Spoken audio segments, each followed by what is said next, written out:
Hi friends, మొదటిసారి మహిళ channel చూసిన వారు సబ్స్క్రైబ్ చేసుకోండి. టీజీపీఎస్సీ సిలబస్లో 5 రకాల మార్పులు అయితే ఉండడం జరిగింది. సో జనరల్ స్టడీస్ విభాగంలో ఇక్కడ ఉన్నటువంటి మార్పులు, తర్వాత వచ్చేసరికి జాగ్రఫీలో ఏమేమి మార్పులు జరిగినాయి, తర్వాత వచ్చేసరికి మనకు హిస్టరీలో ఏమేమి మార్పులు జరిగినాయి, సో ఏ ఏ కోణాల్లో మనం చదువుకోవాల్సి ఉంటుంది, సామాజిక ఆర్థిక రాజకీయాల్లో లాంటిది. మరి తర్వాత ఇక్కడ టీజీపీఎస్సీ కొత్తగా చేర్చినటువంటి టాపిక్ ఏంటిది, మరి అడిషనల్గా ఏమేమైనా చేర్చారా లేకపోతే ఏమైనా తొలగించారా అన్న దానిపైన ఇప్పుడు ఈ వీడియోలో మనం తెలుసుకుందాం.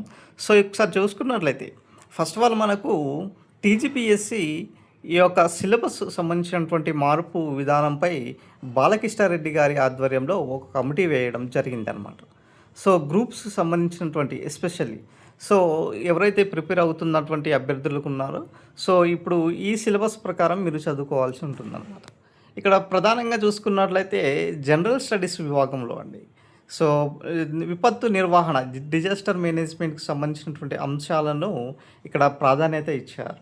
సో ఏం చదువుకోవాల్సి ఉంటుంది అంటే డిజాస్టర్ మేనేజ్మెంట్, విపత్తు నిర్వహణ, తర్వాత ప్రివెన్షన్ స్ట్రాటజీస్, నివారణ వ్యూహాలు ఏమిటి అనేది చూడాలి. తర్వాత వచ్చేసి ఇక్కడ మనకు ఉపశమన వ్యూహాలు, మిటిగేషన్ స్ట్రాటజీస్ ఇక్కడ మనం చదువుకోవాల్సి ఉంటుందన్నమాట. ఇది జనరల్ స్టడీస్ సంబంధించినటువంటి విభాగాల కింద మనం చదువుకోవాల్సినటువంటి మార్పులు. తర్వాత వచ్చేసరికి ఇక్కడ జాగ్రఫీ విభాగానికి వస్తుంది. జాగ్రఫీ విభాగానికి వస్తే భౌగోళిక శాస్త్రం ఈ కింది ముఖ్యమైన అంశాలు ఉన్నాయండి. ఇప్పుడు కొత్తగా ఏం చదువుకోవాలి జాగ్రఫీలో అని చూసుకున్నట్లయితే ఫిజికల్ జాగ్రఫీ చదువుకోవాలి, అంటే భౌతిక జాగ్రఫీ చదువుకోవాలి. సోషల్ జాగ్రఫీ, సామాజిక జాగ్రఫీ కూడా చదువుకోవాల్సి ఉంటుంది.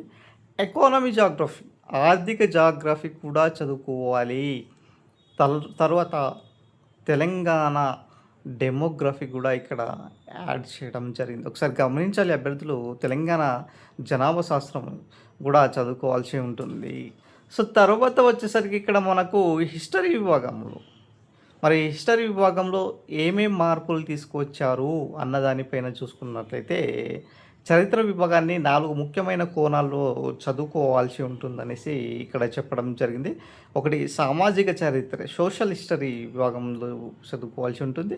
నెక్స్ట్ వచ్చేసి ఎకానమీ హిస్టరీ, ఆర్థిక చరిత్ర చదువుకోవాల్సి ఉంటుంది. తర్వాత వచ్చేసరికి పొలిటికల్ హిస్టరీ, రాజకీయ చరిత్ర చదువుకోవాల్సి ఉంటుంది. తర్వాత వచ్చేసి కల్చరల్ హిస్టరీ, సాంస్కృతిక చరిత్రను చదువుకోవాల్సి ఉంటుందన్నమాట. సో ఈ విధంగా హిస్టరీ విభాగంలో ఇక్కడ ఉన్నటువంటి 4 కోణాల్లో చదువుకోవాల్సి ఉంటుందన్నమాట. అయితే ఇప్పుడు కొత్తగా చేర్చినటువంటి టాపిక్స్ ఏంటి, అసలు న్యూ టాపిక్స్ ఏమేమి చేర్చారు సరికొత్తగా అనేది చూసుకున్నట్లయితే rights of various sections and groups, వివిధ వర్గాల హక్కులు అనే టాపిక్ను ఇక్కడ చేర్చడం జరిగింది. దాంతోపాటు అందరినీ కలుపుకుపోయే విధానాలు, ఇన్క్లూజివ్ పాలసీస్ను తీసుకురావడం జరిగింది. సో కొత్తగా చేర్చినటువంటి టాపిక్స్ అండి, మనకు సిలబస్లో చేర్చినటువంటి టీజీపీఎస్సీ దాంట్లో చేర్చినటువంటి కొత్త అంశాలు. దాంతోపాటు వచ్చేసరికి ఇక్కడ మనకు చూసుకున్నట్లయితే ఇంగ్లీష్ విభాగంలో ఇంగ్లీష్ సబ్జెక్ట్ అనేది పూర్తిగా 10వ తరగతి స్థాయి స్టాండర్డ్లోనే ఉంటుంది అనేసి కూడా స్పష్టంగా మెన్షన్ చేయడం జరిగింది. కాబట్టి ఇక్కడ నిరుద్యోగులు గమనించాల్సినటువంటి విషయం ఏంటిదంటే వచ్చేటటువంటి అప్కమింగ్ నోటిఫికేషన్స్లో గ్రూప్స్ నోటిఫికేషన్స్ అన్నీ కూడా సో ఇక్కడ జిఎస్ పరంగా, జాగ్రఫీ పరంగా, హిస్టరీ పరంగా, తర్వాత వచ్చేసరికి మనకు కొత్తగా చేర్చినటువంటి అంశాలు ఇవన్నీ కూడా ఇవే చదువుకోవాల్సి ఉంటుందన్నమాట. ఈ 5 రకాల మార్పులు ఏదైతే ఉన్నాయో ఇవే మేజర్ ఇంపార్టెంట్.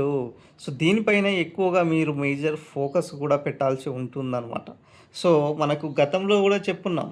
సో ఇక్కడ ఎక్కువగా చేంజెస్ ఏమి కావు, కేవలం 5 to 10% మాత్రమే చేంజెస్ అయ్యే అవకాశం ఉంటుంది.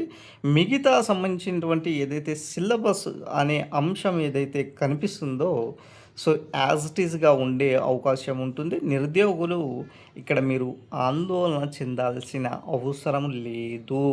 ఎందుకు అంటే ఈరోజు టీజీపీఎస్సీ ఒక యూపీఎస్సీ లాంటి పెద్ద ఎగ్జామ్స్‌తో ఇక సిలబస్‌తో దాదాపుగా 70-80% వరకు దాంట్లో భాగంగానే ఉన్నది. సో, కాబట్టి ఇక్కడ మీరు ఇది గమనించండి ఫస్ట్ ఆఫ్ ఆల్ ఏది మార్పులు, చేర్పులు చేశారు అన్న దానిపైన. సో, ఇది ఓవరాల్‌గా సంబంధించినటువంటి 5 మార్పులండి.